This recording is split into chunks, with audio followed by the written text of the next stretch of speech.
Are we live? Does it say we're live? It says you're live. Oh, man. So we are live. So no one can see anything yet. So, Mark, typically I wait until there's a few people in here. We wait a few minutes, sort of mill in.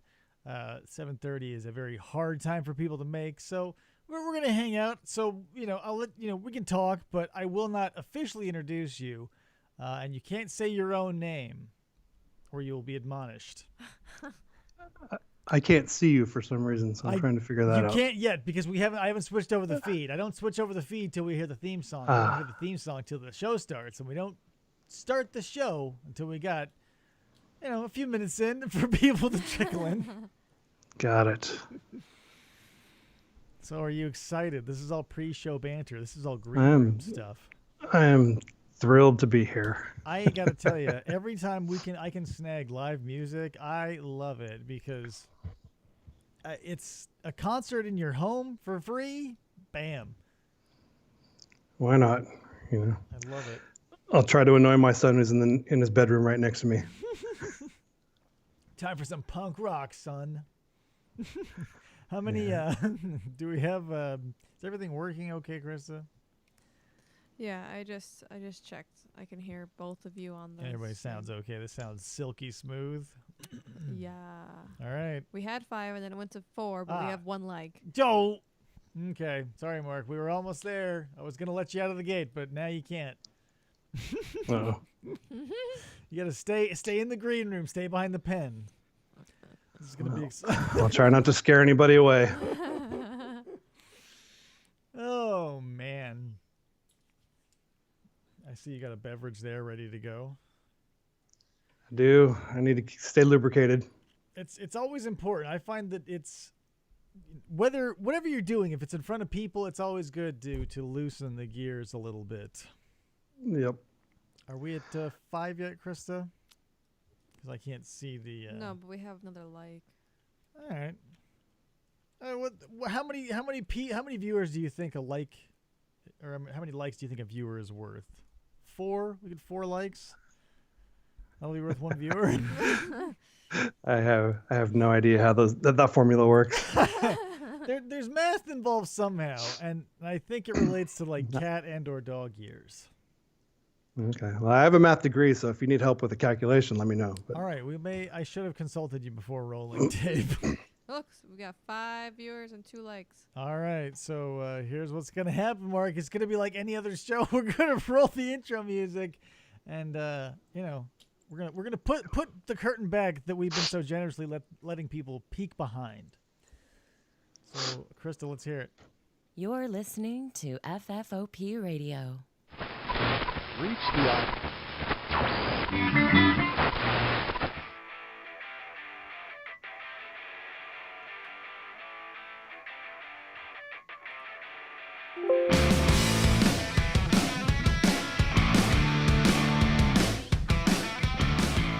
Hey everybody, and welcome to the show. My name is Dave, and this is Until My Battery Dies, the show where we go until somebody gives up or the battery in my camera dies. So let's get right to it, ladies and gentlemen. It is October. You see the skeleton, you see the pumpkin. But what else do we have? That usually goes on in October. Rocktober, that's right. We're going to talk rock music, punk rock music.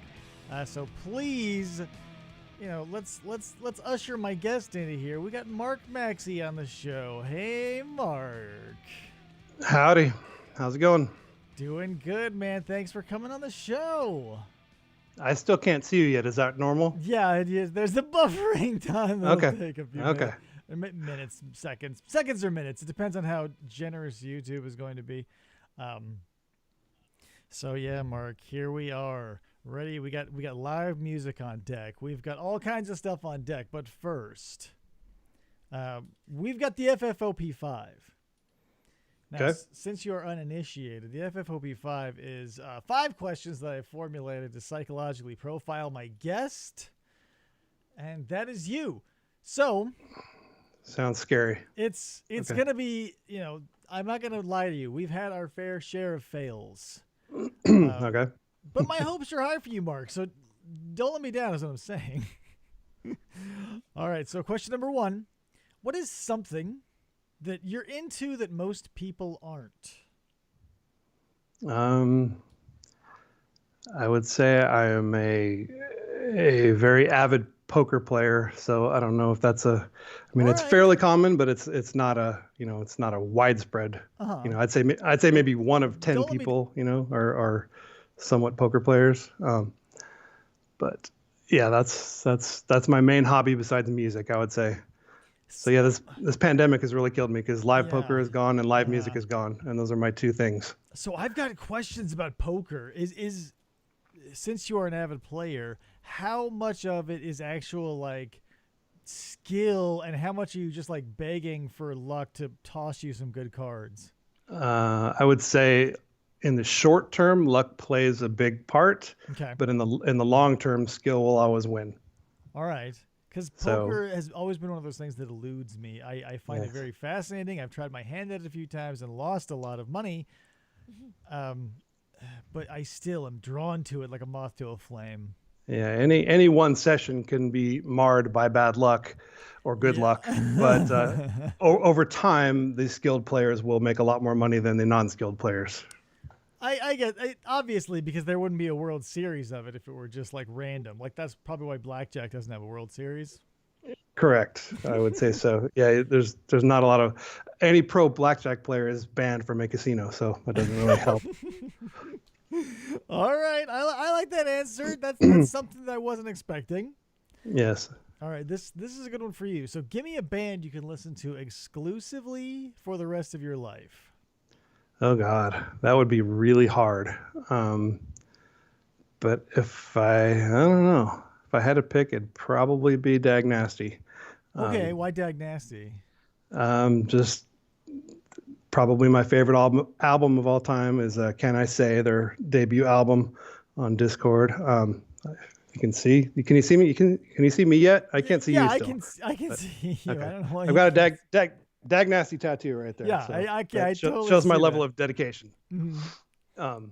Yes. So if I had to pick one, that would probably be it. But I would be really sick of them after like a month. All right, yeah. If that was all I got to listen to. Some people have those bands that they love, but they can't listen to necessarily every day. I've got a couple of bands that I could listen to every day and probably not get sick of, but time would obviously tell. Yeah, you'd want to pick someone with a large catalog. That's what I always say. Or someone who is still active, because if you're alive and they're still producing material, there's always hope for the future. Yeah, that's true. So, number 3. This is a divisive one, and I hope you get it right because there is a right answer. Number 3 is you have to lose a limb. One of the 4 right now. You got to pick one. Let me know which. Oh my gosh. There's a right answer to Yes, this? there is believe you me, there is a right answer. If you think about it critically, you will arrive at the right answer. I guarantee. I mean, I would never be able to play guitar again, but I Okay. guess I would say my left arm because I'm right-handed and I still want to be able to walk. What?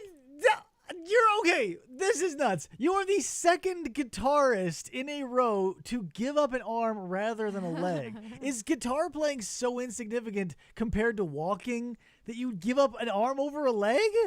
Compared to walking, yes. But I could- yeah, what about getting a steel leg, Mark? Well, I mean, yeah, that would help, but So I even would- even the inconvenience of having to use a steel leg, you're saying no, thank you. Still take the arm. I think so. Yeah. I mean, I can Oh go. my gosh. I can go a month or two without picking up a guitar, and it doesn't kill me. But to go a day without walking, that might be hard. Ooh, He makes a good point, though. listen. I get the arm band camp, side of things.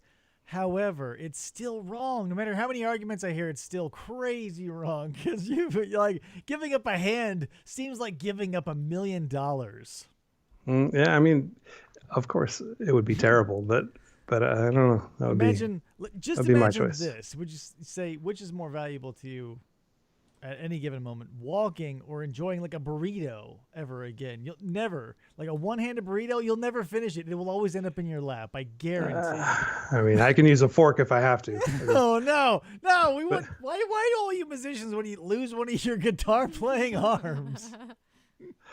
I guess I could learn to play one-handed piano or something. If you do that, I'll okay, fine. Maybe like, do you You know just what? play the trumpet. Yeah, I guess play the trumpet. That's an entirely different subgenre of music, though. Yeah. Are you familiar with the artist Michelangelo Badio? I am not. Chance? Okay, so he's like this guy who plays. He's the fastest guitar player in the world. I don't know if he still defends his title because I saw him a long time ago. But he played for Dean Guitars and had the Flying V, essentially just two necks shooting off in different directions instead of on the same side. And you play both at the same time. So I guarantee you can play a guitar one-handed because I saw a guy play two one-handed guitars at the same time. Yeah, that makes sense. That would be very hard to do, but That's yeah, what I'm saying, you could do it. I say goodbye walking, hello shredding. not in the snowboarding sense, obviously. And just think, no time, no reason to walk anywhere, no desire to walk anywhere. More time to hammer at those 6 strings or 4 if you're playing the bass. Yeah, I mean, I'm fat enough already. Without walking, I would be really fat. So. Or get like a one-legged hamster wheel. There's tons of options here, Mark. Okay, well, I guess I'd think about it some more. I think you should give it some thought because you arm people. I'll never understand you arm people. All right, this is another good one. So you're going to put your brain, essentially your consciousness, into the body of an animal for 3 days. Long weekend, Labor Day weekend. What animal are you choosing? I think I'd want to be a bird because that would be super cool to fly. You got a specific bird? Nah. No? I don't know. Maybe an eagle or a hawk or something. Like All right, really big wingspan. Yeah, okay. So, I mean, because flying, don't get me wrong, I do get the appeal of flying. However, you just say any bird, you're at the whim of whoever's working the machine that day, and you can end up in a sparrow. True. Yeah, I mean, I don't want to be a penguin. Yeah, you definitely want to specify, because if your dream is, I want to fly, and you're a penguin, you're essentially Burgess Meredith at the end of the Twilight Zone. Like, there was time now, and now you have to spend the next 3 days as a penguin lamenting that you'll never fly, or an ostrich, or an emu, or a rhea, any of those crazy flightless birds. So, okay. But you want big wingspan? Yeah, I think that'd be cool. So we got be two kind of options majestic. here. We got 2 options here. We can do golden eagle, largest raptor, or we can do like the California condor, largest, overall, but relegated as a scavenger. What do you think? I don't. I'm not real fond of a bird diet, so either one would probably be about the same. If I were in an eagle body, it would be like a sports car. If I were in like a condor body, I would feel like that would be more like a 747. Okay, well, let's go with the eagle then. There you go. Let's do that. That's what I'm talking about. You want to chase stuff. You don't want to eventually show up after it dies. Yeah, no, I don't want to be a vulture. No, that's for sure. Those guys get a bad rap. I mean, I realize they play an important role, but seriously, get a job. All right, so this is the last one, Mark, and it's maybe the most important one. It's the cornerstone of my life. On a scale of 1 to 10, how much do you love Steven Seagal? 2. Oh, okay, yeah. Nice. Okay, perfect. That is a great answer. I'm not even gonna don't second guess it because that is the right answer. What I'm looking have to say I'm not a fan. No, that's really. fine. I'm looking for a low answer, a high answer. If you land in the middle, what kind of life are you leading? Come on, man. Yeah. I'm not a big action movie guy. I'm more of a plot, like drama, comedy. Yeah, and he will never be accused of having any of those. No. Yeah. So nice. That was actually probably the least controversial sailing of the FFOP5. Yeah, I think that went really Okay. well. Yeah, that went well. Most of the time we got. Oof. He's usually screaming. There, we have had some guests, Mark. Let me tell you, but. Yeah, I'm not the most animated person. I'm the first to admit that. No, but also you seem psychologically healthy. Okay. So, I try. Yeah, well, so it's working out pretty good. So, Mark, what do you say? Are you ready to dazzle us with a song? Sure. We're already to that point, huh? I think Okay. so. We've sort of broken the ice. I think people are probably the people who are tuning in are not listening are not showing up for me in my DJ costume. They're here for you, man. So Okay. let's hear some music and we'll chat some more after that. All right, so I'll introduce this one. So this is a song that was written probably back in 1989 by a couple of friends of mine, Aaron Ward and Lee Schmidt. They were in a band at the time called Stupid Head, and the band that I was in at the time used to play with them all the time. And so this is one of their songs, but then we appropriated it into our band set later because one of the guys who played in that band came into our band, and it's since been reborn about 3 or 4 times since then. It was last recorded in 2016 by my band Mirror Behind Me. So the song is called Sap. Very cool.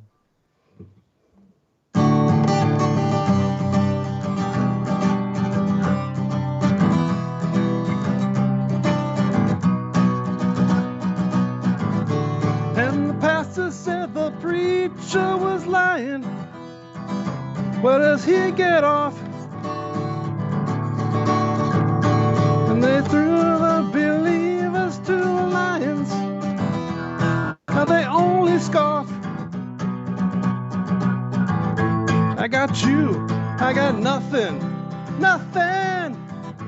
I got you, I got left behind. I got you, I got nothing, nothing.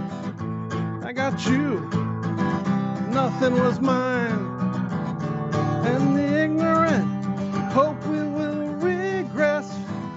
Where do they get off? Computer boys and the little girls of progress. Now they only scoff. I got you, I got nothing, nothing. I got you, I got left behind. I got you, I got nothing, nothing. I got you, nothing was mine.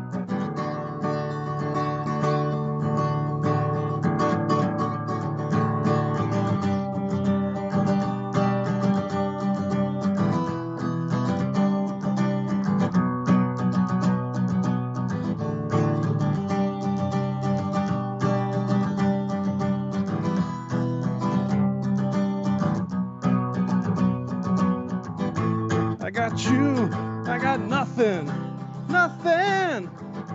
I got you, I got left behind.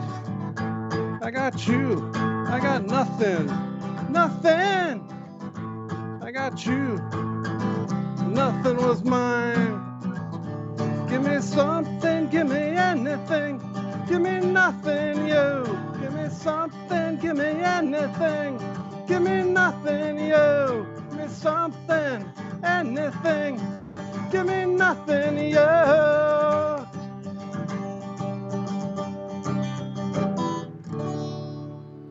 All right, man, that was catchy. What was the name of that tune? Song is called Sap, and you'll have to excuse the beginning because I got a little lost there for a moment. But stage fright, you know? Yeah, huge audience, and this is a lot of pressure. I'm a very important man. We all got to shake the cobwebs off. But yeah, I dug that, man. That was good. It's one of my favorite songs. I wish I'd written it, but I didn't. But I've carried the torch for that song for many, many years. I dig it. I see why. So I have maybe this is the meatiest part of our interview, if what I'm hoping is true. But while traipsing around Facebook and all the posts while we were spreading the show around social media, a gentleman named Patrick Weekend mentioned something about seaweed. Ah, yes. So he always makes piqued fun of my me for liking that interest. band. Okay, so what's going on there? Seaweed is just a great 90s era band. They were on Sub Pop. Then they got signed to a major, but they're just one of my favorite bands. And for whatever reason, he thinks it's funny that I like them. He's not a fan. Okay, yeah.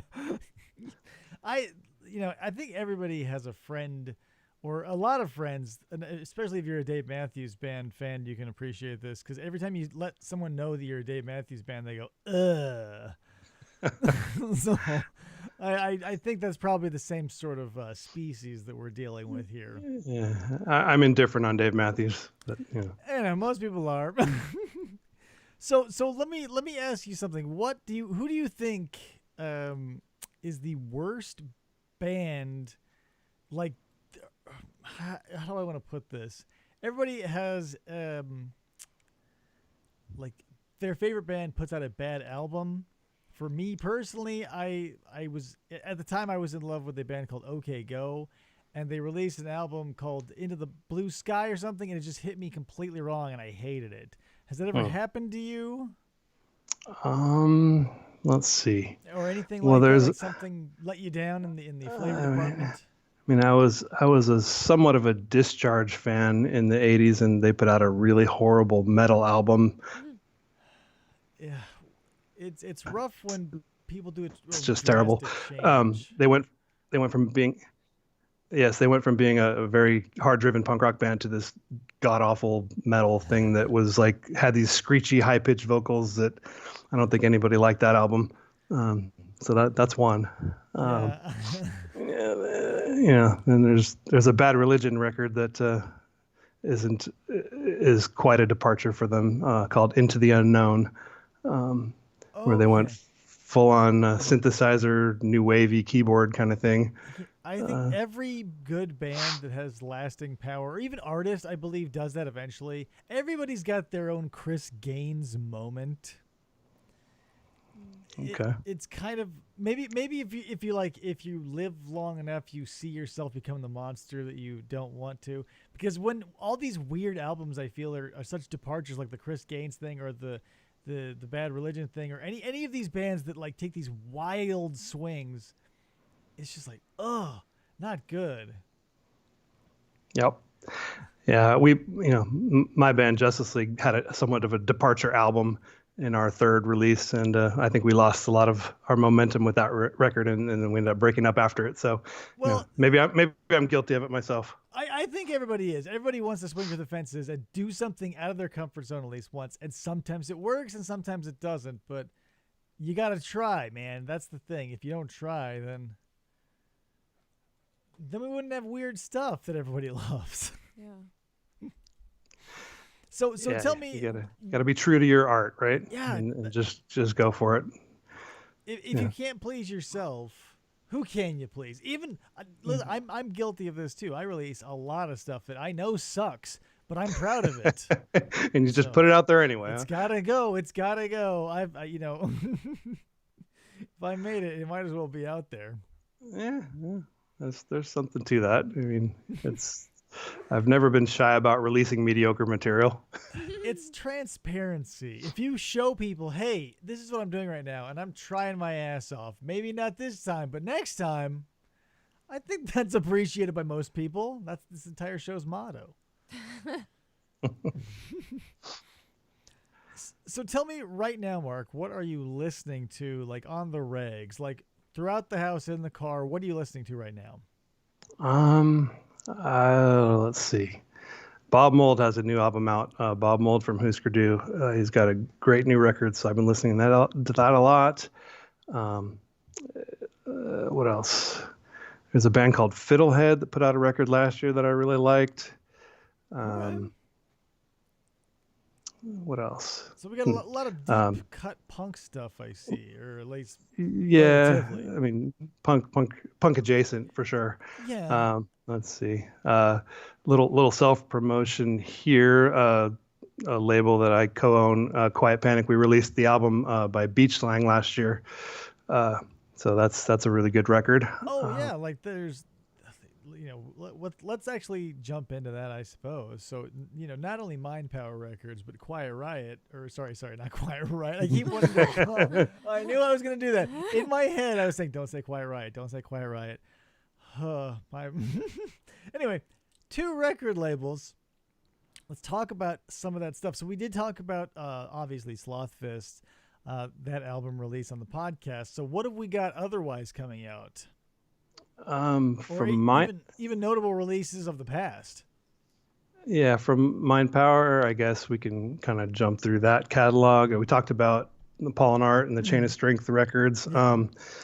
The third record I did, there was a compilation 7-inch with Paul and Art and a band called Four, which actually recorded that song called Sap, which I just played earlier. So Yeah, okay. it all ties together. Yeah. And then one song by a band called Split Finger that I was a part of as well. So that was I still have some of those if anybody wants one. You know what? I definitely will sign up for one. But also, every time you would say Paul and Art, I would think it in my mind, Paul and Art. Well, that is the genesis of the name, but Yeah. we changed the spelling. I get it. be- So when I logged in, what an old man I am. When I got onto your site and I was like, oh, it's spelled Paul and Art. That's a funny joke. Like, I got it. I wanted to say, like, that was pretty Yeah. funny. That's exactly where it came from. It started out with my friend Pat and I. That band really started as an acoustic project, and somebody said we sounded like Simon and Garfunkel, so we went for it. Paul and Art. Yeah. Paul and Art. So Yeah. That's immediately there's a joke there. It's just not that funny. Listen, hey, it hit home with me because when you said Paul and Art, I was like, okay, that's kind of funny. And then when I saw how it was spelled, I was like, yeah, that's just the cherry on top of the sundae. Yeah, so that was, so let's see what else. So then I did a 7-inch by a band called Budget. They're from Simi Valley, California. The bass player went on to be in a couple of bigger bands. He was in Death by Stereo, and he was in a band. He's still in a band called Pulley. Okay. So they're really good. We did a 3-song 7-inch with them. Then I put out another release by one of my bands, Blender. We did a CD, 9 songs, or actually 10. There's a hidden track at the end. Recorded over 3 sessions. Yeah, we didn't want to pay royalties. It's a cover song. It's a cover, so we just didn't list it on the record. And hope nobody noticed. It's a little Tommy Two-Tone number there. Oh my gosh, really? Yeah, 8675309. Nice. So that was number 5, and that was like basically the end of the label. That came out in 1999. Put the label on the shelf for 20 years. Brought it back for Sloth Fist. And in the meantime, on the website, I threw up as a kind of a pseudo release. We did a band called Mirror Behind Me in 2016. We recorded a 4-song demo EP that put on the Bandcamp. So we're calling that Mindpower 6, even though at the time it wasn't Mindpower 6. But why not? Yeah, man. Hey, I mean, if you got the content, you might as well put it out there. That's what I'm saying. Like, I'm grappling with it right now. I'm sitting on like 4 or 5 shows that I've never touched from way back in the day. And I'm like, should I release it? It's like a classics. Why not? I feel like it's cool when music does it because it's like, yeah, this is something we tried and it was in the moment and it was great. It's like an hour and a half of bad if I do it. So it's a little. Yeah, it's a throwback, right? Yeah. So then, Quiet Panic. That's a label that I'm just part owner of. I'm basically doing the business management, a little bit of the social media stuff. We put out a 7-inch by a band called Beach Slang from Philadelphia. Yep.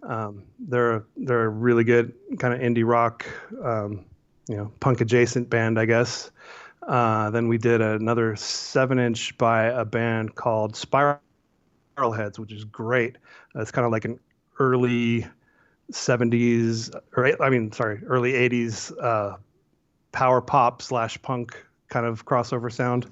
Interesting. It's really good. It's like if you kind of take the best of like the Buzzcocks and the early Nirvana and the Wipers, sort of a mix of there. So that's good stuff. And then we did a digital release by an artist called Picture Plane. That's more of a electronic kind of thing. And then we did a full-length album by Beach Slang that just came out last year.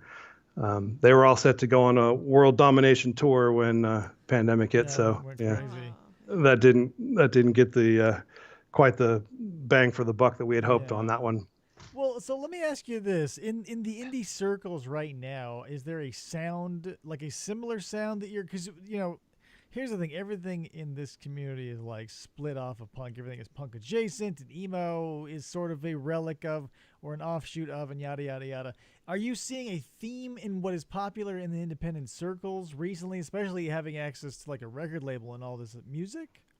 Yeah, I feel like kind of the shoegaze thing from the late '90s or early 2000s is kind of coming back now. That seems to be kind of on the rise. Let me. I'm going to ask you this with bated breath and with a flutter in my heart. Do you think we are poised with everything going on and with the '80s crash upon pop culture now sort of dissipating? Do you think, or could you find it conceivable that in this next decade we'll have a '90s revival of like grunge and that sort of alternative rock and sort of stuff?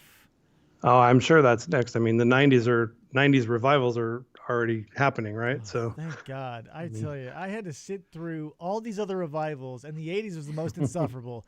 And now I'm going to get the '90s, and I had to wait so long. I want to see grunge come back. I want to see '90s punk come back. I want to see stuff like Far Side and that sort of like Game Face and that sort of stuff like boom back in, man. I am ready. yeah, I think everything's on like a 25-year cycle, right? Isn't that about what it takes for stuff to become cool again? Yeah, because like when I was a kid in the '90s, like they were throwing back to the '60s.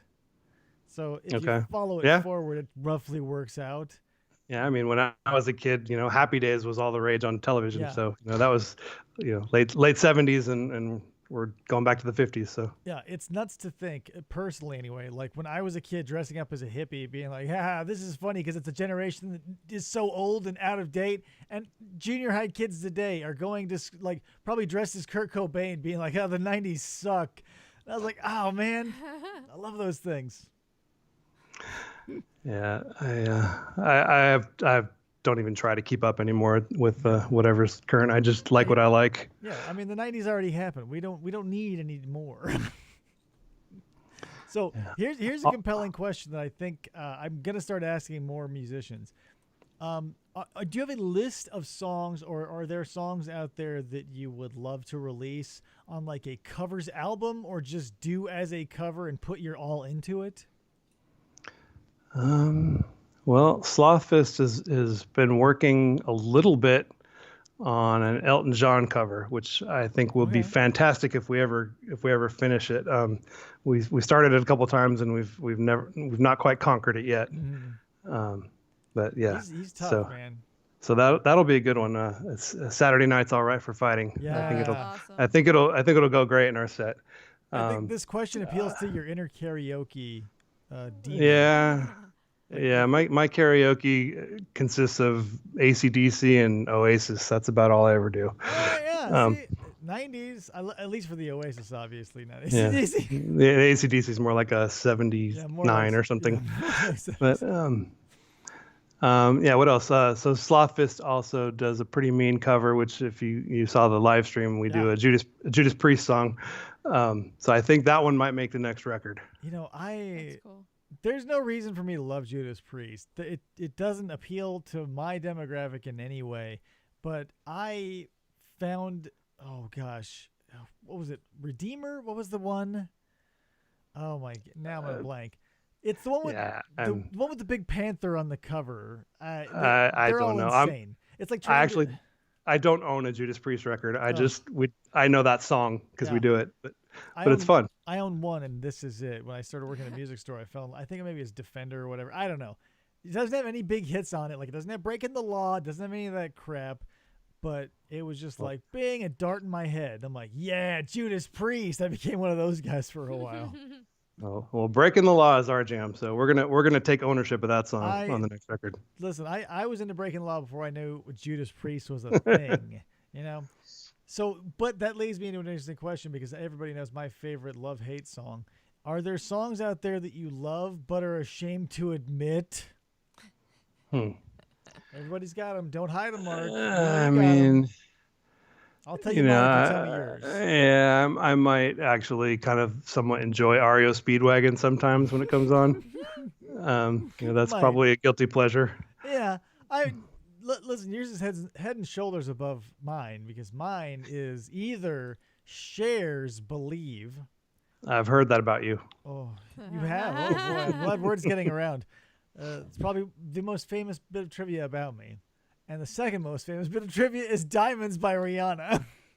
Yeah, I'm not familiar with that one. Listen, I listen to it's pretty awful. much zero top 40 radio. So It's awful, but I was in a place in my life where I was forced to listen to Top 40's radio, and I was brainwashed because there was a lot of alcohol involved. Full disclosure.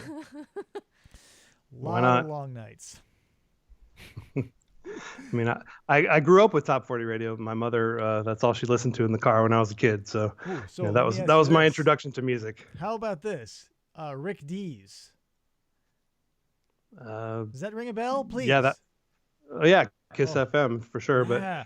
But I think I was forced to listen to it for a while when I was driving a delivery truck for a living in the morning, and that was one of the only stations I could get on the radio. But yeah, not a huge fan, no. No, not great, but Rick Dees is a touchstone because he was, he had Disco Duck, and he would bring that up like he would pull that out of his deck like he was a magician doing a magic trick. Every guest, every time. Oh my God, I did Disco Duck. Nuts. Yeah. I was more of an AM radio top 40 guy when I was Really? a kid. When I was a little kid, because we only had an AM radio in the car. Oh, okay. So let me ask you this. Nowadays, and even when I was young and radio was still sort of more than what it is today. What was on AM radio back when you were listening to it? Because today it's pretty much like talk and God. classical and stuff. No, it At was least in this area. 93 KHJ, I think was the station my mother used to listen to. And, this was mid 70s. Trying to think of who was on. It was, I don't know, bands like, I don't remember who the artist was, but there was a song called Slow Ride that I remember was very big when I was a kid. Okay, but this was like popular music then. Yeah, I mean, it was Okay, so AM still top had some claim to fame. Yeah, it was very big at the time. Okay, yeah, because my only experience with AM radio has always been, from when I was a kid. I'm sorry. Starting at classical music and like weird talk radio. Yeah, I used to hear like baseball games. Yeah.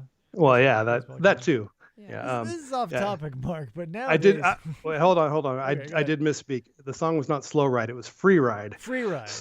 Slow Ride was the Foghat song that came a I few was years gonna say later. Free Ride. Okay, that makes sense. Yeah. But I don't know what your opinion is about AM radio, but if you get a chance, listen to all those weird conspiracy shows. No. Because it's kind of like the stuff you would hear on in the background of a really good X-Files episode, but it's real. It's weird. Yeah, I try not to go down those rabbit holes. Oh, I mean, you can't go down. You have to watch from a helicopter because if you go down, then you get sucked in. But you watch from above, and you're like, "Oh, that's weird." And then you fly away. I'm actually acquainted with somebody who's one of those flat earther kind of guys, and You and me both. yeah, he was drunk when he was saying it, so I don't know that it was 100% serious, but I'm kind of afraid it was. Yeah, don't get me wrong. I more often than not will play devil's advocate just to see if I actually believe something or not. However, there are some lines I do not cross. Oh man. So let me check the clock here. Yeah, okay. So Mark, you want to play us another song? Do we get an electrical one next? Yeah, let's go electric. Yeah. So hang on one second. Let me No grab my problem. guitar. We'll entertain our audience here. Chris, is anything going on in the typing square? Should we be addressing anybody's questions, comments, concerns? That's a negative. All right. Some people just want to come and hang out. We got that Yeah, there's covered. people in here. No. Oh, here we go. Here we are. You can rock and roll all night as long as you party every day. Oh yeah, that was one of my first records was Kiss. Oh my God! When I found Kiss, it was a light. We'll talk about it after the song. All right, But Kiss changed my life. Let's for talk sure. about Kiss, definitely. So go Okay. ahead and set us up for what you got next. All right, so you mentioned hearing a Slothfist song, so I I figured I'll give one a shot. The song is called Yesterday.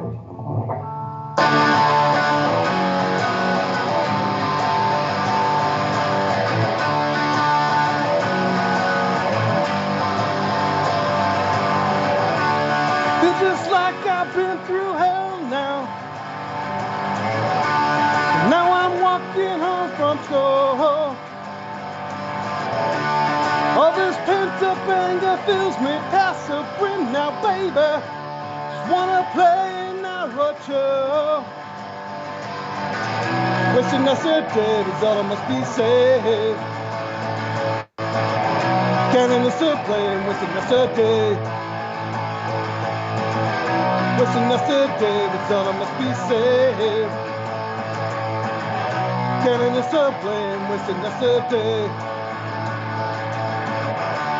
Finally home, I grab that cartridge.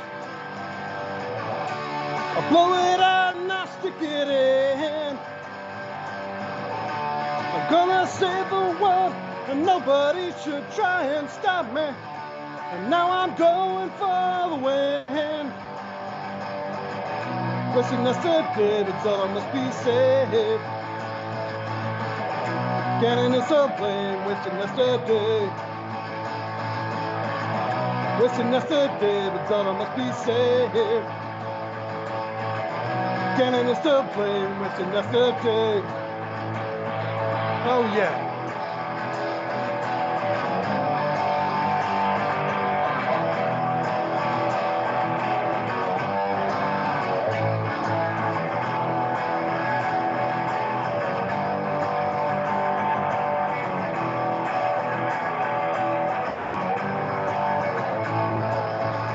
Wishing yesterday, but all I must be said.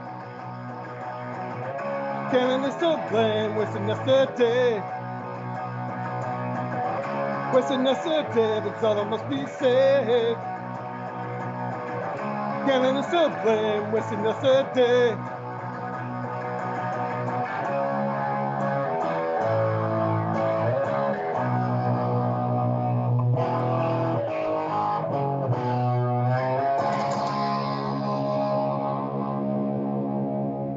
Awesome, man. Mark, that Right. was super cool. Yeah, that was awesome. So I don't know how that sounded on electric, but you know, we tried it. I enjoyed it, man. Like, that was awesome. Here's the thing about these live stream with music. We have to address the fact that after a performance and there being no applause is awkward.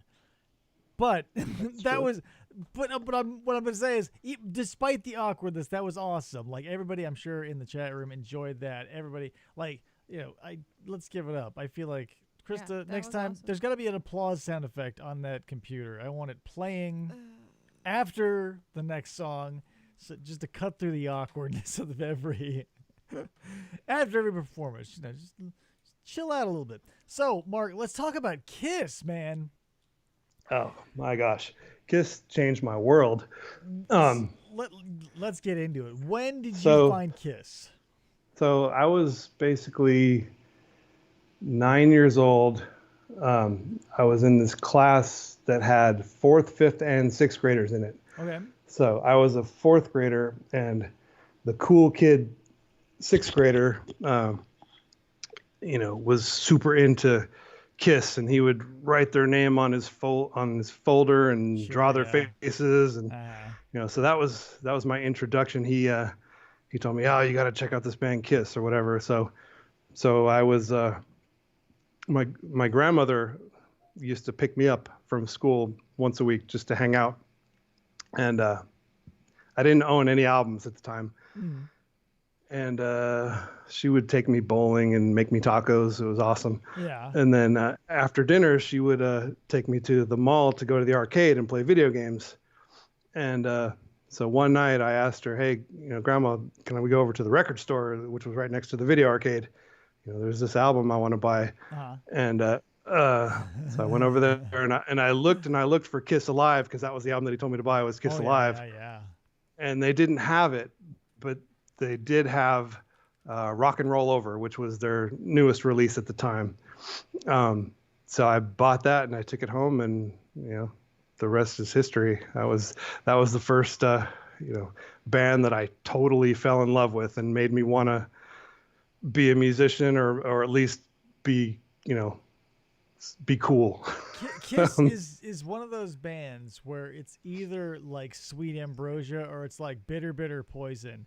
You never find someone who's like, yeah, I mean, there are like a few Kiss songs, but I can take or leave them. It's always like, yeah, Kiss, when I found them, it was eye-opening, yeah, Kiss is super obnoxious. But yeah, my first 3 albums that I ever bought were all 3 Kiss records. And then I finally branched off into like, Aerosmith or something. But yeah, Kiss was definitely my gateway into hard rock. Yeah, I came in the back door because they were like the pioneers. So coming up in the 90s, I had coming up like Nirvana and Megadeth and Def Leppard and blah, Metallica, yada, yada, yada. So I didn't find Kiss until later in life. I was in high school and I came across, double platinum of all albums. Greatest hits? Yes. I was just like, yeah, maybe, I've seen Kiss tangentially. You see it in the mall and Spencer's on literally every product they sell. So, I mean, why not? And plus, right around that time, I saw Detroit Rock City. Oh, the movie. And I was like, whoa, what a fun story. And then that like sort of faux Kiss concert at the end because Kiss was bankrolling the movie and they're like, we want to have a concert in it. I was like, yeah, of course. Now I'm sold. So I got like 4 or 5 of their records. I even got a few on vinyl, and even back then I didn't have a record player. I was just like, yeah. But did you see Kiss Meets the Phantom? I didn't see Kiss Meets the Phantom. I saw Kiss. You got to see Kiss Meets the Phantom. That was on regular TV, like 8:00 at night on a weeknight when.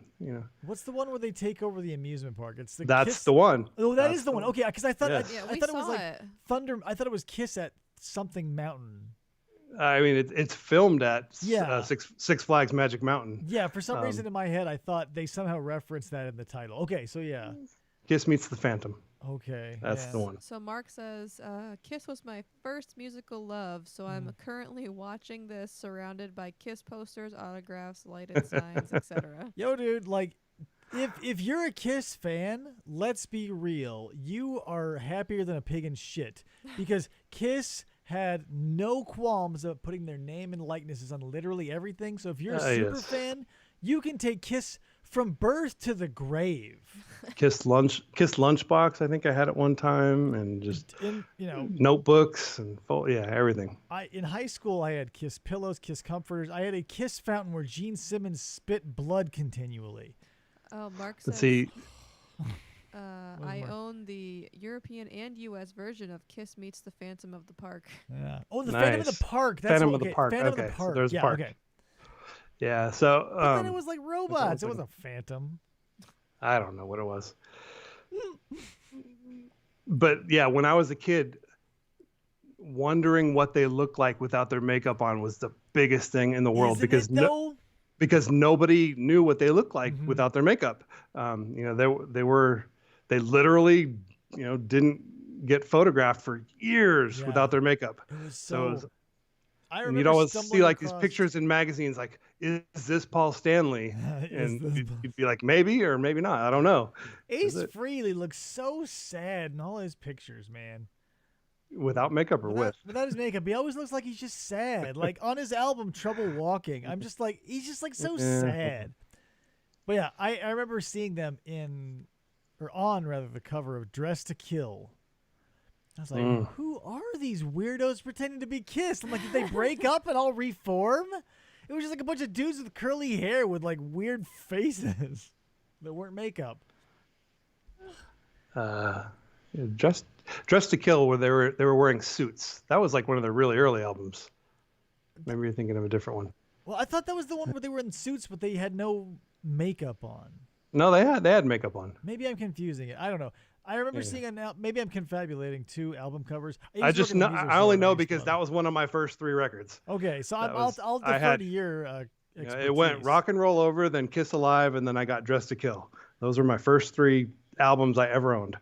I'm going to have to – it's going to gnaw at my brain now, but I think that – Yeah, there's Google. Yeah. But we don't do that on the show. I'll do that off air. Oh, yeah. But here's the thing about Kiss is like the hilarious manufactured controversy, because even back then, I defy you to find anything like morally reprehensible, like even in like their rowdiest songs, that like it's G-rated compared to. Oh, they were very watered down. Yeah. I mean, well, no, I mean, there was a lot of sexual innuendo in their songs for sure. Innuendo, yes. Yeah. However, there were worse things. It was not explicit. No. But yes, I mean, Christine 16, I don't think that would fly today. Probably Yeah. not. Mark says "Lick It Up" is the first cover with no makeup. Lick It Up. That's what it was. Yes. Sorry. Yes, Lick It Up. I was confusing the two. Yes, and when they came out with the album Unmasked, everyone thought, "Ooh, we're gonna get to see them without their makeup on," but they just teased us. Here's what I love about Kiss. They are the slasher of the music genre. They're like a Jason Voorhees or a Michael Myers. They have this legacy and this lineage that no matter how many times they keep coming back from the dead, they keep claiming bodies. Yeah, and how many reunion tours have they done at this point? Farewell tours, Yeah, I should say. how can they say they've ever broken up or left? Like they've been saying goodbye for 40 years. Yeah, there's a farewell tour every 6 years or so. But So, I love Kiss. I love Gene Simmons. He's like, even his like persona of like this abrasive dude is still kind of like tame. Yeah. Yeah, I have to say I'm not the hugest fan these days, but they were a gateway band for me. That's what I'm saying. 70s Kiss. We're not talking like anything new, Yeah. but like classic Kiss. Like you couldn't swing a dead cat without hitting a Kiss reference in the 70s, and even up until the 90s. Like Spencer's Gifts owes their careers and their existence to Kiss-related merchandise. I spent many hours in Spencer Gifts as a kid. That was like, that was, you'd go to the mall and you always had to hit Spencer Gifts and Every just time. spend a whole bunch of time looking at posters and then things that were kind of risque and things that you shouldn't be looking at when you were 12, but we did anyway. Always amazed that they could carry such. Oh my God! Let me ask you this, because I think if you didn't have this experience, I feel sorry for you. But in every group of friends, I feel like there should be one kid who's like a prude, their parents are too overprotective, who would not let them go in certain stores. Did you have a friend who was not allowed in Spencer's? I don't think so. I don't think I went to the mall with friends too much when I was a kid. I feel like I was that person. Really? Yeah. I had a friend, even in high school, I'm going to go look in Spencer's because I'm a high school and I'm into tacky shit. And he's like, okay, I'll wait on this bench. And I'm like, still, dude, still. And his parents weren't there, and he still wouldn't go in. That's Scout's honor, apparently. I don't know. I guess that's not me, my friend. You let that dog off the leash. So Mark, let's get back into your interests here. I want to know a little more about poker. What got you into poker? That's a good question. I always played a little bit. I think my dad taught me how to play when I was a kid. I kind of enjoyed it. We'd play with some guys from work every once in a while back in the, mid to late 90s. But I really got into it when most serious poker players got into it in the early 2000s when Chris Moneymaker won the World Series of Poker, and that was on ESPN, and the whole poker boom took off online. So I started playing online back then, and then so I was living at the time, 2003-ish. I was living in Oceanside, California, which is down near San Diego, but I worked up in LA. So I would work 3 days a week at home and 2 days a week in the office. So I would drive up to LA Tuesday mornings and spend the night and drive home Wednesday night. So every Tuesday night I had a whole lot of time and nothing to do. So I decided to check out Hollywood Park Casino. And I wanted to play tournament poker because that was what I was, trying to learn online. And so I went and I entered the, tournament for $60 or whatever it was. And the very first tournament I ever played, got down to like the final 3 people out of, Ooh. 70 or 80 or 100 people. Just pure luck at this, at that time, because I Yeah. had no idea what I was actually doing. But I got down to the final 3 people, and then they said, "Oh, do you want to chop?" And I said, I don't even know what that means. And they said, "Well, basically we take, all the remaining prize money and we split it 3 ways, and then we just end the tournament right here." And I'm like, "Okay, that sounds good to me, because I'm only guaranteed to make, $500 or whatever. But if we do this chop thing, I'm gonna make 1,000." Yeah, So that's okay. So I did it, and basically that was the first time I ever played in a live poker tournament, and I won a Wow. bunch of money. So I was hooked from Yeah. that moment on. I was hooked, and I've played ever since quite a bit. I've had losing years, but I would say most years I win a little bit of money. I had one big tournament score back in 2015. I took 5th place in a World Series of Poker circuit event, Wow. for almost 6 figures. So that was a nice score. That was my biggest poker win to date. So I've been chasing that ever since for the last 5 years. Yeah. Haven't done it again. So we're pretty serious about this poker thing. So let me ask you this: when I get into something, I get into all the accoutrement and the paraphernalia. Do you have like specialty decks of cards and your own poker chips around the house, or are you just one of these guys who picks it up and uses it as a utility? I mean, I do have a lot of different decks of cards at home, and we do have a couple sets of poker chips. I was actually into playing blackjack back in the late 80s, early 90s, and my dad bought me a set of custom chips that say Maxey Casino on them. So I still have those.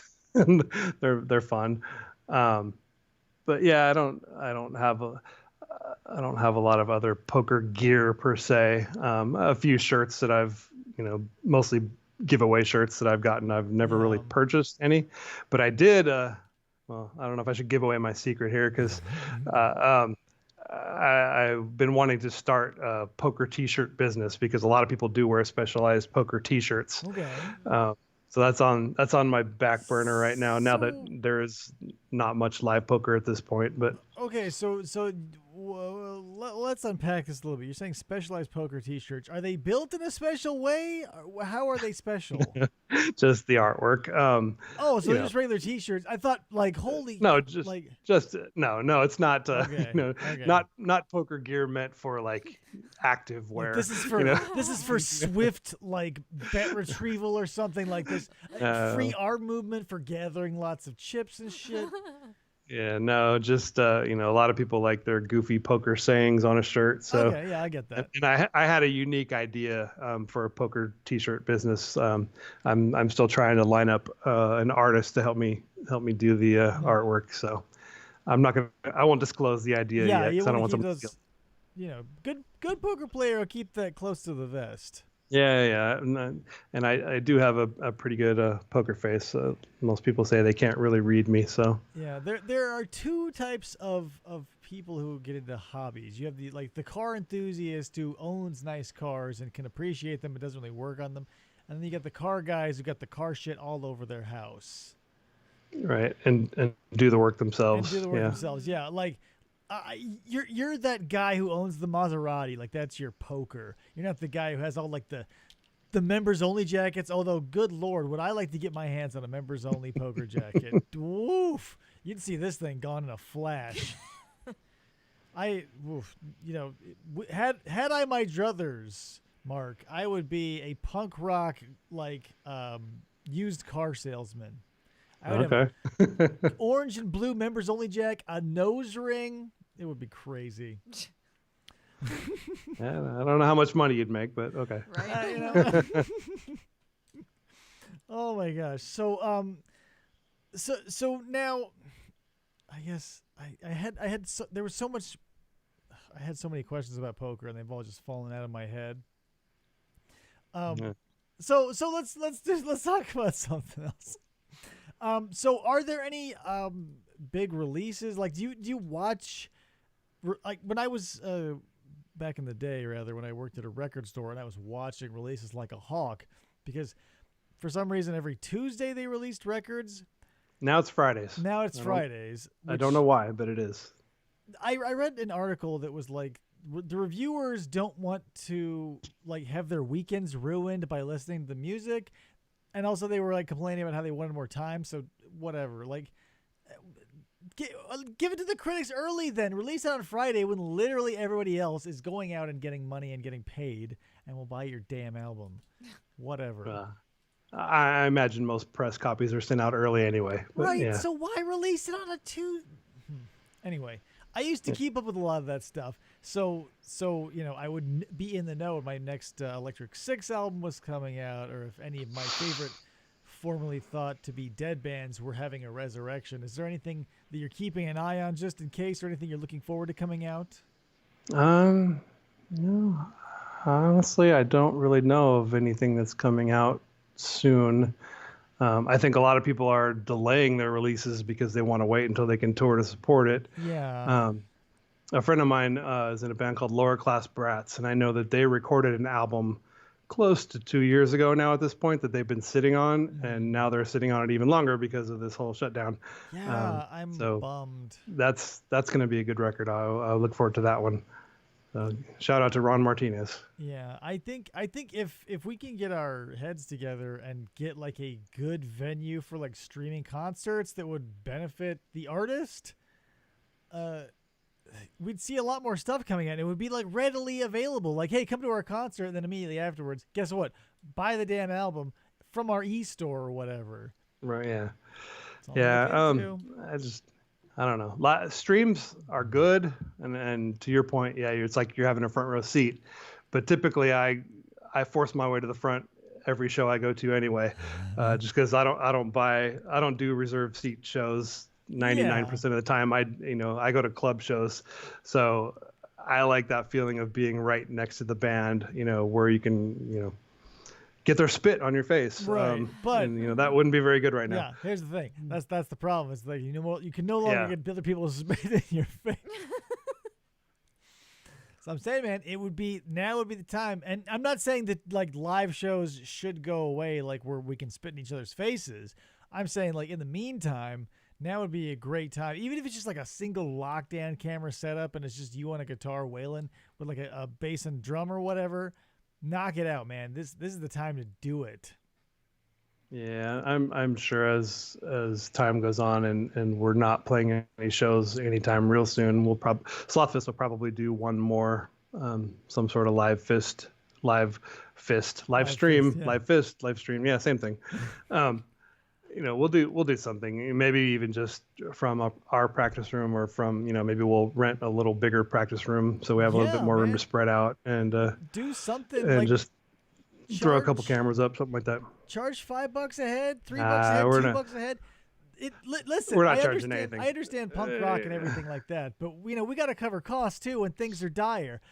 So like $2 a head is more like, hey, that's something you pass to a guy who's parking your car. That's nothing. $2. People throw $2 at you, no problem. Mm-hmm. Just cover your stuff so we can get more, Mark. I want more Sloth Fist, what I'm telling you. Yes. Sloth Fist and Mindpower are not money-making machines. They're money-spending machines. Yeah. We have no illusions of ever making any money off of it. It's just fun, and we're happy to spend a little money to do it. Yeah, but I'm saying still try and get I'm willing to burden some of the load, man. Oh, I mean, don't get me wrong. If people want, if we want to, if we sell 1,000 records tomorrow, I'd be ecstatic. But I'm also realistic. I get that, and I'm in it for the independent man too. So we put together some sort of something. Yeah.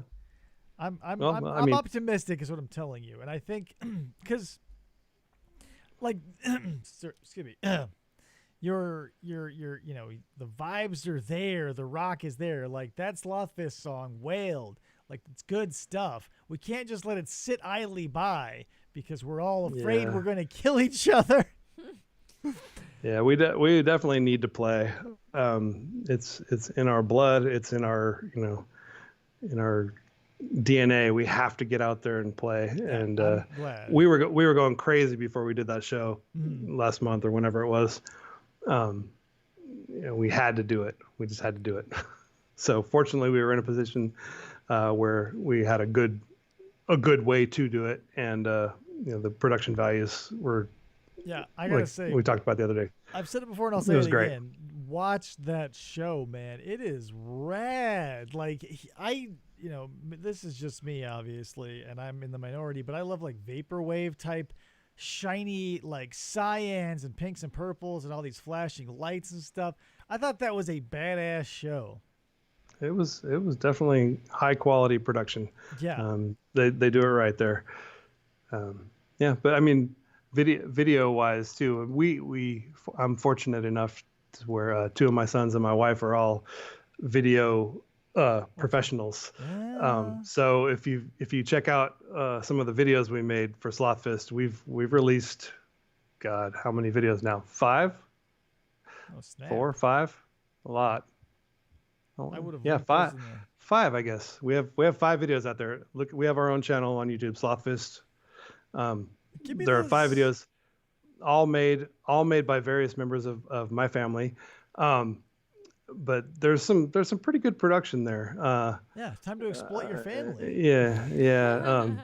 Nicotine was a full-on plot video where Eric is jonesing for a cigarette, and there's 2 corporate dickheads, one of which I play. Okay. In his way while he's trying to get out to have his cigarette, so he has to take matters into his own hands, and so that's a good video if you want to check that one out. Yeah, I'll link these. After this is all over, shoot me those links, and I'm going to put them in the show description so you can get to them from here. Oh, cool. Yeah, and then our second to last video is probably my favorite. It's for a song called Sloth Fist Will Be Annihilated. And at the end of the song, there's the chant that repeats about 16 times, live slow, die whenever. Live slow, die whenever, which was the name of our first EP. So that the idea for that video came right after quarantine happened. So we said, okay, let's all film our own parts from our house, and then let's solicit all of our friends to film themselves singing the end of the song. That's rad. So we got probably 30 submissions, 40 submissions. We put it all together. So that video is pretty special because it's got all of our friends and I don't even like to call them fans. I just call them friends. Yeah. But they're there's everybody who's in the DFW scene is in there, plus lots of other friends from all over the country and even all over the world are in that video. So it's really cool. Yeah, that is great. Like if you've got those skills at your disposal, man, you can. I mean, hey, we can get more Sloth Fist out there, But I'm glad I didn't know about those videos. I didn't know because I just been looking for. Maybe I'm a dinosaur now, but I've been sticking to your website and other websites about you. I totally overlooked YouTube, even though I'm here most of the time. There's links on our website. Come on. I know, but I've been looking for albums. I've been looking for hard. Okay. I'm a fan of physical media, so I'm looking for things. I'm not looking for links. Is my problem. I'm too old to be looking for stuff. I want a nice old fashioned recording that I can hold in my hand, and if I drop, is ruined forever. Well, go to slothfist.com, click on videos, and they're all there. Radical. I'm gonna put that in the description for sure. Krista, is there anybody in the chat who wants to discuss or comment? Not really. Mark was talking, but that was about Kiss. Yeah. Kiss is awesome. We bored him after a while. We've got like 10 people in here, so. So Mark, while we're digging into it, are there any other big bands out there like Kiss that you're like, yeah, man, that's my jam? Big like that other people. Obviously. I mean, I always have been, and I always will be a huge AC/DC fan.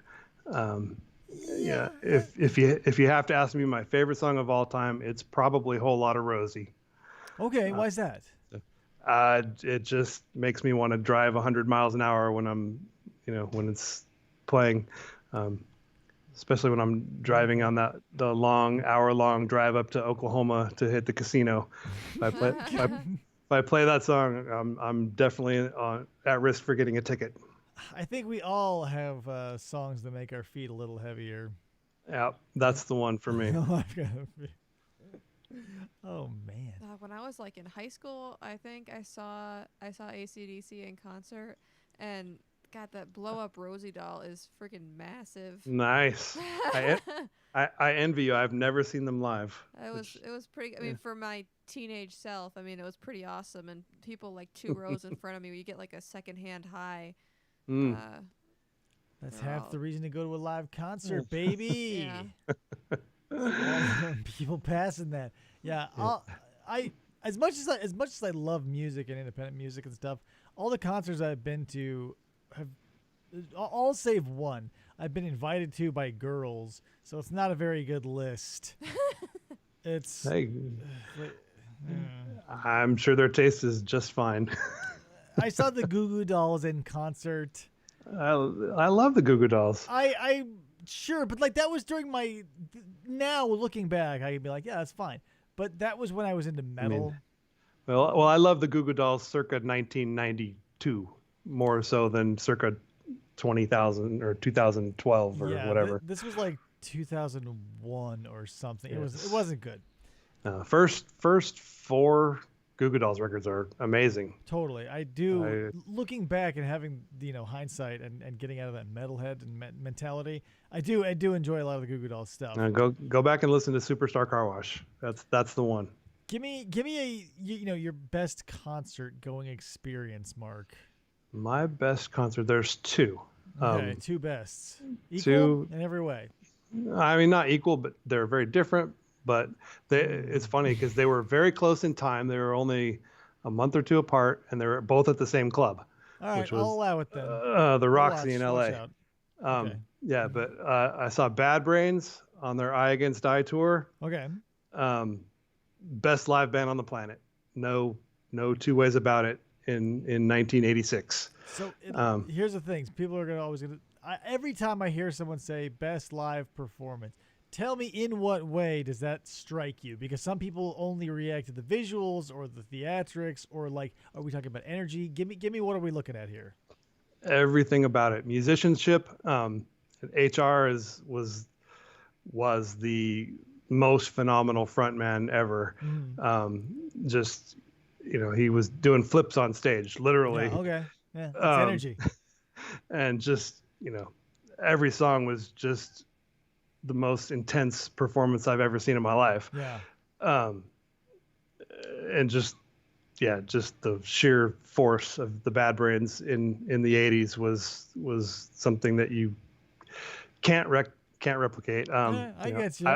I've told people over the years, don't ever try to cover a Bad Brains song because you won't do it as well as them. So don't even try. Yeah. And then the other one was also at the Roxy, also in that same year, 1986. I saw Husker Du there. Yeah. And, they were my favorite band at the time and still one of my all-time favorite bands. Just that show just totally blew me away. Their songwriting was amazing, and it was just sheer energy and sheer, emotion in every song. I think they did 3 encores that night, and even coming out for the 3rd encore was just Bob and Grant with 2 acoustic guitars. Yeah. And they did about 2 or 3 more songs. It might have even been songs they had played during the set, but it was just like that was like the perfect way to just wind it down in kind of a mellow but perfect way. But that's like an earmark of like still loving the art. Like you're not out of there after your set. Like you're willing to stick around and like experiment and play and give the audience you want to keep giving because it's fun. And I'm pretty sure that most shows on that tour they weren't doing 3 encores. I mean sometimes they were just so amazing that night that the crowd would not let them go. Like they I mean, they probably tried turning the lights on and playing music, and everyone just wasn't having it. They were Right. like, "No, you guys need to play more." But that's the thing. A bigger or more mainstream artist, more watered down artist, they wouldn't give a shit. They'd be in their limo and they'd be 40 miles down the road. Yep. No, I mean, Husker Du are one of my all-time, definitely in my top 3 bands ever. That's yeah. Go ahead, Krista. So Mark says, Bad Brains / Leeway in New York City in 1989 was one of the most intense shows he's ever seen. And he says I saw that tour in Long Beach, California. Nice. That was a couple years after the show that I was talking about. Yeah. And he said the new Bob Mould record is fantastic. Bob Mould. Please Indeed. describe Bob Mould's sound to me. Bob Mould is like the Beatles turn punk rock. So it's all melody and super catchy songs and super good introspective lyrics, but when he dials it up, it's like the most abrasive, blistering sound you can imagine. Okay. So, I mean, basically, if you want to look back, I mean, along with kind of REM, I guess you could say that Husker Du kind of invented alternative rock or college rock or whatever it was called at the time. I mean, they started out as kind of a hardcore punk band, but then they turned it into so much more. Mm-hmm. Yeah, that's the weird thing is like the further we go into the future, the more splintered everything becomes. Because when back in the old days you had rock, and then they broke that apart. And they're like, well, now we have hard rock and soft rock and acid rock. I mean, and all yeah, there's a million subgenres. Yeah. When you're doing a record label and you have to upload your songs for how do you Spotify and all that, yourself? you have to choose a genre, then you have to choose a subgenre, and there's like a million of them. It's like I've never even heard of half of these things that they're calling. I don't know. I can't think of any good examples right now, but there's all these goofy names for if subgenres of music. If types of music, like if let's say rock and roll back when it was created, it was like started out as a boulder, and every time you broke it down into different genres it got smaller. It would be like Baby Powder right now. I mean, even just with punk rock. Yeah. I mean, when I first started going to shows in the early 80s, every show had like 5 bands and they all sounded very different. They were all punk rock bands, but none of them sounded the same. And then hardcore came along and it became like this division, or are they a punk band or a hardcore band? And to me, it was all the same. It was hardcore bands are punk bands. It's, there shouldn't be this big division like there became. And then, towards the late 80s, shows became like, oh, well, every band has to be the same, or, they all have to sound the same. Otherwise the show doesn't make sense. And those shows to me were boring. I like shows that had a lot of, 5 bands that all sounded completely different. They all had a similar, base, but they took it in way different directions. I mean, one of the greatest shows, I mean, if you're not familiar with these bands, it's probably not going to mean much, but I'm sure you've heard of at least one of them. So one of the greatest shows I ever went to was the Toy Dolls. Okay. Headline, or I think they headlined, and Suicidal Tendencies. Okay, yeah, Suicidal Tendencies. So the Toy Dolls are like this, crazy pop-ish punk band from England that had a big radio hit at the time, and then Suicidal were this, crazy bunch of, gang-looking guys who played, super fast punk rock. And then there was the Big Boys from Texas who played more of like a funk-influenced punk rock. And then there was Stalag 13 who were like a straight-edge hardcore band, but they were, really talented. So it was 4 bands that were completely different, but they were all great. They were all great. And that was one show that we saw. Well, and that's the thing about music is like music's kind of like food, because rap and country and rock and metal and all these other subgenres, all start from the same pool and branch out from there. it's just all these little weird, because like, especially when I started getting into music like deep, I started jumping into metal because that was what I was surrounded by, was a bunch of metalheads working at this music shop. So I found like power metal and death metal and thrash metal and, you know, European Icelandic scary metal and just like, I was like, oh my God, I thought metal was metal. And no, man, like every genre is so deep. It's crazy that two people, like it's amazing to me that there are people who can call themselves punk, like Me First and the Gimme Gimmes, versus like super hardcore dudes who are like straight edge, and they can both call themselves punk. Yeah, I mean, it's definitely splintered into a million different things at this point, which is good. I mean, it's I mean, ultimately, punk rock to me is you know, being true to yourself and, you know, DIY and doing it yourself, and not, you know, not trying to, you know, please the masses. You're doing it for yourself and your small group of friends. And if more people like it, then great. That's why there's always, like, maybe outside of the metal like community, because metalheads are woo, but second are the punk fans, because, you know, they have this inbuilt like loyalty, because all of their favorite bands, they are the ones keeping them afloat, so there's more of a connection there. So it depends on what you want. It was always the biggest, a total breakdown. I mean, you know, if you wanted to go see Kiss or AC/DC, you're never going to meet the band. Right. You go to a punk rock show, and the band gets off stage and they walk out into the crowd and they watch the next band with you. Yeah, like that's the thing. If you are into punk rock, you can meet your heroes. It's so, it's like the coolest part of music is like because it's like always open. Like that's the part of the punk rock community, is like, if there's a stage, it's maybe 3 inches taller than the floor that everybody else is standing on, and everybody is like, it's like a big party. Yeah, those are the shows that I enjoy. Yeah. I'll go to festivals because I can knock out seeing, 10 bands I want to see in 2 days, but the experience of a festival is not what I enjoy. I don't like being, 100, 200 feet away from the stage. I don't like barriers. I don't like the whole rock and rollness of it. Yeah, I get that. And it's different experiences. Not everybody is everything all the time, because I would, even at this age, I would love to go to like a punk concert and like really mix it up with people my age, so they're frail and we're not going to kill each other. But I also wouldn't turn down Cher tickets, but I would also know that Cher's stage is off limits because I don't want a nightstick in my ass. But I know that like at that punk show, I could probably hop up and do a few laps on stage and then jump off. Yeah, that's what it's about.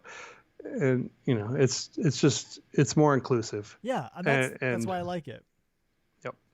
It's awesome. So Mark, do you think we could squeeze one more song out of you tonight?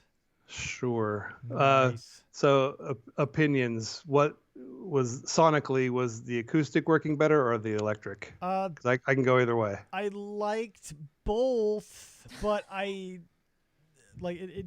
Don't get me wrong. I love acoustic, but I will not turn down electric. All right, we'll do the electric then. I don't think the typing square will either. Yeah. So let's see if I can figure this strap out that I unhooked. Do one of those things where you whip it around your back, trying to knock some of the paintings off the wall. This is my wall of fame. This is all the albums I've played on. That's awesome. Minus this. Oh yeah, I gotta show this one real quick. So some of those, like one of those cassettes. There's the new Sloth Fist record. Yeah, look at that. So buy this thing. This one hasn't gone on my wall yet. I gotta work on that. That's gonna go on my wall. I think I put the links in the show notes for at least that sort of stuff. Like Mindpower records and stuff should be in the description. So take it away, Mark. What are we gonna have? All right, so let's go way back in time, and I'll do a song from my first band, which is Justice League. This one was off our last record. It's called 1,000 Needles.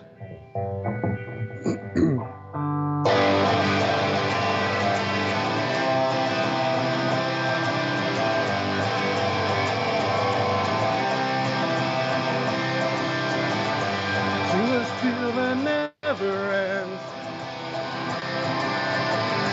Tucked away deep inside, too deep to let you out, too deep to let you. Can't let you out, can't let you out, can't let you out, can't let you out, can't let you out, can't let you out, can't let you out. Keep moving forward, pushing on. Things still look the same. Keep on trying, keep on trying. Without giving up, tears of loneliness are walking over me. No one's listening as I scream, I'm all alone. Touch the beating of my heart, feel the emptiness of my flesh and soul. Keep moving forward, pushing on. Things still look the same. Keep on trying, keep on trying, without giving up.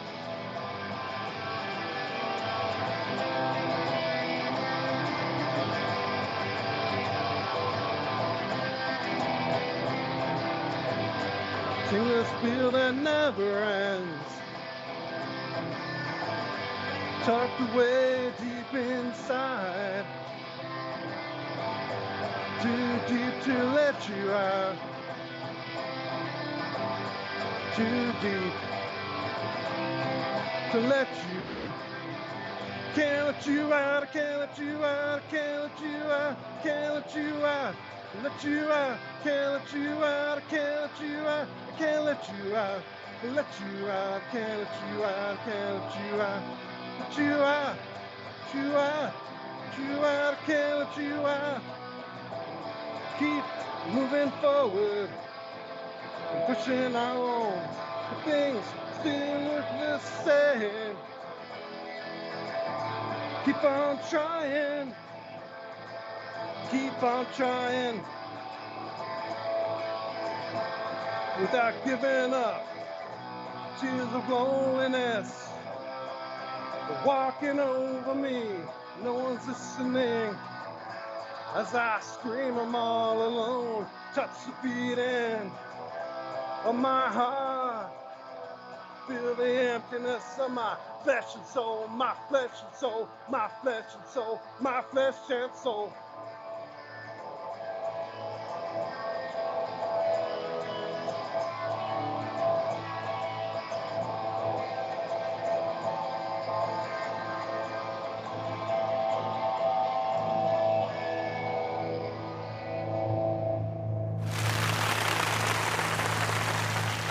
Very nice, Mark. That was interesting. Is that? Can you hear the applause? I did. That was There. very nice touch. There, yeah, I think that's gonna be a mainstay from now on because that really punctuated. That was a great song, man. I dug it. Yeah, that was good. Yeah, that was. I had actually practiced that one on acoustic, so that was. I switched it up a little bit there. Yeah, throwing a wild card sometimes, man. So, Mark, let's get down to the nitty gritty. I've got some links in the comments below to get at the music, but what do you want to plug? Where can people find you? Like, give us all your details, man. Yeah, there's actually a lot. So yeah, quietpanic.net. You can see all the stuff we're doing there. You can buy the new Beach Slang LP. That would be good. Okay. And then mindpowerrecords.com has all the Mindpower releases, and slothfist.com. You can go and find all of the Slothfist stuff. There's some nifty T-shirts. There's stickers. There's patches. There's pins. There's records. There's CDs. Anything you want. It's cool stuff. Like I was telling you on the show, man, I love the aesthetic of that album. It's so take this the right way, but it's very like Beavis and Butthead. Yeah, I can see that. It's 90s grungy, like underground punk, like cartoonish, and I like it. I think it fits the aesthetic. Yes, that the cover is severely twisted, and I think it it's fits. awesome, though. I love the Mothman. The Mothman is fucking real. Yeah. That's that's the song. That's the way the song goes. That'll be our next video. We're trying to write up a script for that one right now, and Very cool. and film something over the holidays when my kids are here. That'll be awesome. All right, man. Okay, so yeah, definitely check out all that stuff. I'm gonna hopefully get all the links updated in the description here. So yeah, he's on Facebook. Check him out there. Also on, I think I follow you on Twitter as well. That's where we met. So all the places. I think everything. Yeah, Mindpower is definitely on every platform. Yeah, at this point, if I say find them on social media, there's a all there. guarantee they're on it. Like the only thing I'm not on is Tumblr, and I feel like because that's for Yeah, little kids. I think we gave up on that one. We tried it once, but Yeah, and Slothfist does not have a Twitter. We just do the Facebook and the Instagram. That's probably Twitter always seems like, I don't know. It seems like a weird place because you get such a small number of characters. Maybe it's just me because I like to talk a lot.